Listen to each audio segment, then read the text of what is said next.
Welcome back to McNulty's Book Corral. Thank you for checking in. I am your host, Thomas McNulty, and this is the beginning of an annual literary event called June on the Range, which was created by Michael K. Vaughan. I will have a link to his YouTube channel down below. This year, Michael has asked me to be the host to introduce the annual event, and he does this every year.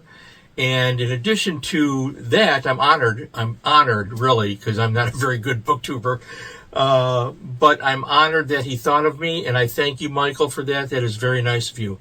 I will do my best here. So we're introducing June on the Range.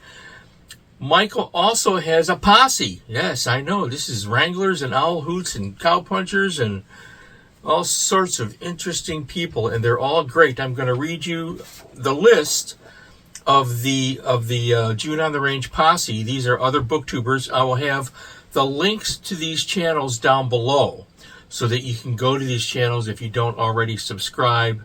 Please do so. Right off the top, we have the great Steve Donoghue. We have Book Time with Elvis. We have another Bibliophile reads. Reading This Life, that's MJ. You all know her. She's another great one. CriminOlly. Doesn't he look really distinguished with his beard these last few months? When I grow my beard in, it's white and I look like a skinny Santa. But Ollie at CriminOlly looks really nice with his beard. Very classy guy. I'm sorry, I ramble on, don't I?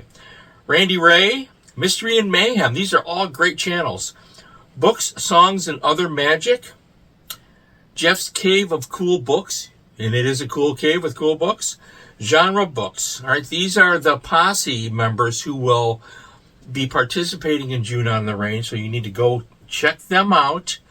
This is a wonderful event because this is the best of social media. This is what social media does better than anything else. It brings people together from different walks of life to talk about the things that they like and sometimes the things that they don't like about certain authors and books, but all done in a professional and friendly manner. I am all in favor of this. I'm going to tell you a secret, by the way, while I set this down. My secret, which I don't think I've ever talked about this on camera before. My secret, I've been doing this for a couple of years, and I'm not very good at booktubing or any of that, partly by choice. But the thing is, what I try to do here, and these are great channels to do this with, I watch booktubers like these gentlemen and the ladies involved, and there are many others that will be doing June on the Range as well. I watch their channels not because I want to see the same old things. We all like the same thing. That's kind of boring. I'm looking for different perspectives. I'm looking for critical analysis. I'm looking to hear what these people have to say about books or authors that I like and perhaps they don't react as well to, because they're bringing an informed opinion to the table. These are highly educated, interesting, intelligent, wonderful people. I've not met any of them. Someday perhaps I will, and there are many others like them. So June on the Range, that is my introduction to get going for June on the Range. Now for this episode of June on the Range, my first episode of June, I'm going to try and explain, if I can, why Zane Grey appeals to me. I've talked about Zane Grey numerous times on this channel. This is a small portion of my collection. I have everything that he wrote in various forms, mostly hardcovers with dust jackets, but not always, mostly. Some are first editions, some are Grosset and Dunlap reprints, some of them are Triangle Books reprints, mostly from the 30s and 40s, but I have others from the 50s as well. So anyways, I'm going to try and explain what is the allure of Zane Grey. Now, this is kind of a loaded question, too, to say that, because for modern readers today, Zane Grey is really a challenge because he comes across as trite, old-fashioned with his dialogue, his circumstances. He's very much a writer who wrote predominantly during the 1920s and 1930s, a little earlier than that, too. And you can tell the era in which he lived is readily evident even in his Westerns, which are historical fictions. And that's really a turnoff for a lot of modern readers. At least that's what I've seen. And yet, Zane Grey remains immensely popular, collectible. There are, let's face it, I'm a fanatic. There are reasons why we do this, and I'm going to try and explain that to you. Most of you are familiar with Riders of the Purple Sage. This is the Centennial Edition put out by the Zane Grey West Society. I'll have a scan of some of this stuff. And I own numerous editions of Riders of the Purple Sage. You know, it's just one of those books that shows up everywhere. That one, I think most of the booktubers that participate in June on the Range are familiar with Riders of the Purple Sage. It is a great book, but it's not my favorite Zane Grey book. That's going to come up in a moment. There are some others, though, that I'm really fond of, and I'm going to explain why they're appealing, and I'm also going to explain why sometimes Zane Grey doesn't quite make it. I have to be honest, you know, it's the way it is. He's generally interesting, but there are times where things don't work, and I'll show you a couple of those. Arizona Ames worked for me. This is about Arizona Ames returning to another place, which is, you know, there's always a stranger rides into town type of thing, and he has to prove himself. This is really not the type of, it's a standard Western. All the tropes are here. It's not one that I see that even the Zane Grey fans don't really tune into it. I like it because it's traditional and it tells a story well enough. The one I really like is Sunset Pass, which I think I've shown this before. This is a great one. This is about Truman Rock, who returns to a town called Wagon Tongue, which he had left some years earlier, and he needs to prove himself. And of course, there's going to be romance involved. I actually own 3 copies of this. I have one in my safe, which is a signed copy. Sunset Pass, I love the cover artwork. The reason I collect these in hardcover is because I love the cover artwork and I like Zane Grey. So what does Zane Grey do best? This is a great example of what Zane Grey does best. Zane Grey can show the complexity of a character. Truman Rock is a complex guy. He has problems. He is a well-meaning individual. He has morals. He has a good, solid moral backbone, but he's conflicted, and it's those emotional conflicts, the desire to do the right thing, to prove himself, to be a man, to win the love of the woman. These are aspects of the character that Zane Grey is able to bring across with his storytelling, as well as I think anyone could. Yes, sometimes the prose is a little old-fashioned and trite and not quite as realistic in the dialogue as we would like, but it works well enough. Another aspect of Zane Grey, which is similar to a lot of the Western writers from the 20s, 30s, and 40s, is that he sometimes phonetically spells out the accent.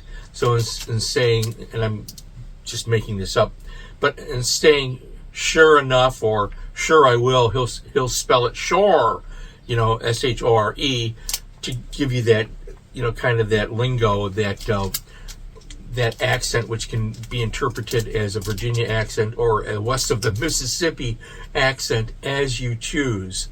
And he does. This is a perfect example of the allure of that. Another aspect of Zane Grey's writing is his fascination with the landscape west of the Mississippi. This is also true of his nonfiction fishing books, which I strongly recommend that you track those down. Most of those have been reprinted. His nonfiction stuff is overlooked by most everyone except fishermen. Another example of Zane Grey embracing the landscape is this classic, The Vanishing American. This is one of the few books published during this period that was favorable to the plight of the Native Americans, losing their land to a corrupt American government. We all know the stories. It's a tragedy that happened. Our government was responsible for this. Decade after decade after decade, they're still not quite with it. But I don't want to get up on the soapbox with that. But Zane Grey wrote The Vanishing American. This is a book about the Native American, and this is a tragedy. This is a Shakespearean tragedy right here. This is one of his best books. The landscape, as he describes it in this book, is breathtaking. Just absolutely breathtaking material. And he doesn't do it, sometimes he can be flowery, but he's pretty practical about it. And he does this with everything that he wrote. You know, his nonfiction fishing are the same way. He embraces the sea, and you understand being on a boat on the sea. And the landscape that he inhabits is part of the story. And with Westerns, I've said this many times before, with Westerns, the landscape west of the Mississippi is part of the story.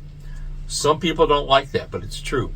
Elmore Leonard was not one that liked that. I interviewed Elmore Leonard, years and years ago, and he talked about that. You know, he wanted to keep it simple. He did a lot of his stories moved through dialogue. Minimal. He was a minimalist writer. It worked for him. It doesn't work for everybody. Anyways, Zane Grey and the landscape. A couple of other highlights. So you've got the characters, the plight of the men. Then you have the ladies too. You know, the women are always self-possessed of a determination to be strong and creative. And this is partly in keeping with what was happening with the jazz age in the 1920s, because there was this upsurge of women taking command of their own lives and getting careers and moving forward, long before what we call women's liberation became a catchphrase. And Zane Grey does that very well. These are all alluring aspects of Zane Grey's work. One of my favorites is The Lost Wagon Train. Now, this book is interesting because it's one of the few books that has a really dark tone to it, or a darker tone than you normally get from Zane Grey. So, it's interesting book. This is not a popular book with the Zane Grey fans. From what I've seen, I don't see them talking about it and saying it's my favorite. It's one of my favorites, but you know what? I'm the oddball in the group, so there you go. Just another one real quick. The Mysterious Writer is another one that I think works very well. Zane Grey is talking about this guy who is a mysterious writer. And I'm going to read to you the first paragraph because this is fascinating. This gives you an example on how he draws you in. Just to give you a quick example on when Zane Grey was at his best. Okay, there were times, we'll get to that in a moment, when he wasn't. First paragraph of The Mysterious Writer, Chapter 1. A September sun, losing some of its heat, if not its brilliance, was dropping low in the west over the black Colorado range. Purple haze began to thicken in the timbered notches. Gray foothills, round and billowy, rolled down from the higher country. They were smooth, sweeping with long velvety slopes and isolated patches of aspens that blazed in autumn gold. Splotches of red vine colored the soft gray of sage. Old white slides, a mountain scarred by avalanche, towered with bleak rocky peak above the valley, sheltering it from the north. And then he begins the second paragraph with, a girl rode along the slope, with gaze on the sweep and range and color of the mountain fastness that was her home. And right there, you want to know what's going to happen to her next. Zane Grey, the Mysterious Writer. All right, so other things. I'm going to recommend some of his baseball stories. If you're interested in Zane Grey's life, he wrote baseball stories for younger readers. Here's just two. Those are good as well. If you're looking for a biography of Zane Grey, I recommend Zane Grey, His Life, His Adventures, His Women by Thomas H. Pauley. This is a superbly researched nonfiction look at Zane Grey's life. It does have rare photographs included. And Zane Grey is one of those alpha males from this period that lends itself to legends. He reminds me in his personal life of Errol Flynn, if you're familiar with that gentleman. Romantic fellow, let's just leave it at that. But Zane Grey did live a life of adventure. Alpha male all the way, like Jack London. He went out there and he did it. So, great book. Now a couple of things here. I'm going to talk about some of the ideals that Zane Grey put into print. Books like Code of the West. Knights of the Range. You can see where this is going. The idealism of the Western frontier, the idealism of justice and truth prevailing over the forces of evil. Very, very much a part of Zane Grey's Western canon. Really wonderful and often poetic. The Light of Western Stars is another one of those great novels that does that. I actually own like 3 copies of Knights of the Range. I want to mention, I said I would talk about some of the things that don't work. Code of the West, even though I understand what he's getting at, the Code of the West, we know what that is. Be fair, be honest in your dealings, and I'm paraphrasing. All of that Code of the West that his main characters exemplified. This book, however, is very weak. This is probably my least favorite Zane Grey novel. I think it's poorly written in parts of it. Talk about trite. It just doesn't work as well as it could have. And this is a later one. I think 34. This came out. He didn't hit it with this one. And there's a couple of others like that. Overall, I think that if you look at Zane Grey's work, you're going to discover that there are aspects of it that are appealing if you push ahead and overcome any evident shortcomings that may be visible and apparent to you in his prose. That does happen. I collect him for a reason. I collect him because there's a passion to it. There's an emotion to it that's appealing. There is poetry to it. There's masculinity and there's romance. The women are, Zane Grey wasn't afraid to say it. Men are men and women are women, and they belong in their little romantic clutches and during this period, and that's what the readers wanted, and he gave it to them, and it works. Okay, a quick couple of notes here before we get to the end here. Thank you again, Michael K. Vaughan, and for all of you whose episodes or YouTube channels that I mentioned. Thank you for tolerating me and my evident faults in blemishes are readily apparent to everybody that watches my channel. This is a lot of fun. Thank you, Michael.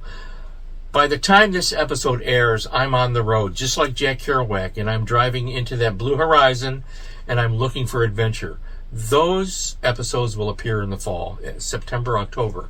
I have scheduled numerous episodes, filmed and scheduled episodes through the first week of September already. In fact, you've been watching episodes that were pre-filmed because I've been traveling. This is a very heavy travel year for me. So I'm home now. I'm somewhere else in reality. I don't even want to guess where. I may have a beer in my hand. I may be on the road. Who knows? Whatever it is. So I'm glad that I was able to do this for Michael and honor his request that I host the beginning of this. Please be sure to check out these wonderful people that are his posse and check all of those channels out. And anyone that's doing a June on the Range, I subscribe to a lot of channels, and I apologize. I can't check in constantly, but I try to at least give everybody a comment here and there whenever I can. It's a lot of work. I've created this schedule for myself, so it's my fault. So I'll get through it, okay? Anyways, that's my little take on the appeal of Zane Grey.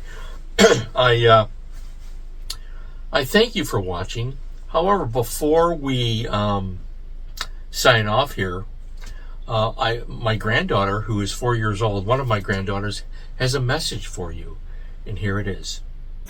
I love you, and I love books, and reading, and watching iPads, and I play songs, and I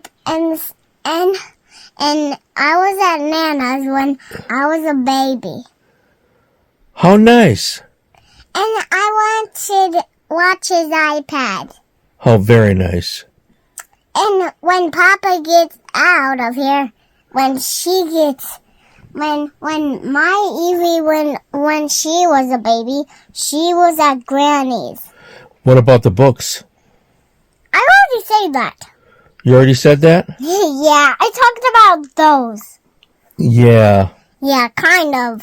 That's cute. So this is Papa. And now, ladies and gentlemen, Stay well, stay happy, feed your beautiful minds. Read a Western.